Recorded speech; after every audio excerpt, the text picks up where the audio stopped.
Due to popular demand, I am making my first politically charged video, addressing issues about South Korea and North Korea that I get asked fairly often by people who aren't here. My parents seem to ask me about this stuff like every other week. So here goes.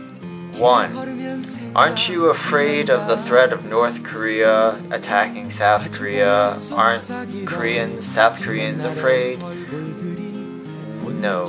The Korean War ended in 1953, and for the past, I guess that would be 57 years, North Korea has made repeated threats against South Korea. Like a lot of threats. Like throughout the whole period. There was a huge threat in '94. There was the whole, we have nuclear capabilities now, like 2 or 3 years ago. The point is that they haven't actually done anything in that time. There have been like some small skirmishes, like people along the DMZ line getting shot, sometimes accidentally, sometimes not, but never erupting into anything big. The thing is that, over 57 years of threats, is the population supposed to continuously take them seriously? And the answer is they don't, and they haven't. North Korea does not weigh on people's minds on a daily basis at all. They know it exists, but they're not thinking about it at all. 2.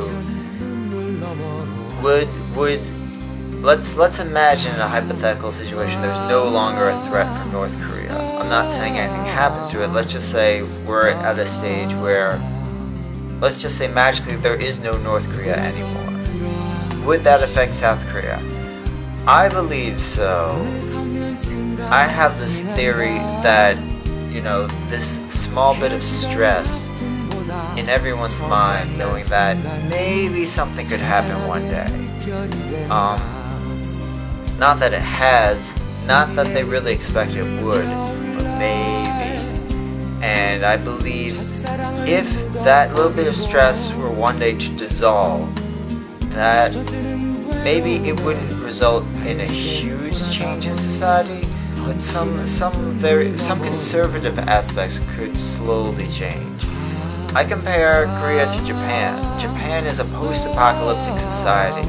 After the war, they became very creative, very individualistic. South Korea, on the other hand, is not very creative. People are not very individualistic. They keep things safe, conservative. They go with what works. I like to define South Korean society as pre-apocalyptic, as in there's always the threat of an apocalypse. So it's kind of like people live every day, not they live every day as if it's their last, but they are very much trying to optimize their potential, their future, just to guarantee that things turn out well. I haven't really tried to extrapolate what all this means, but people in Korea, South Korea, are rather, they're not perfectionists, but they are very obsessed with perfection. And though they do not reach perfection, it at least helps them come closer than, say, a society that doesn't really give a shit like the US.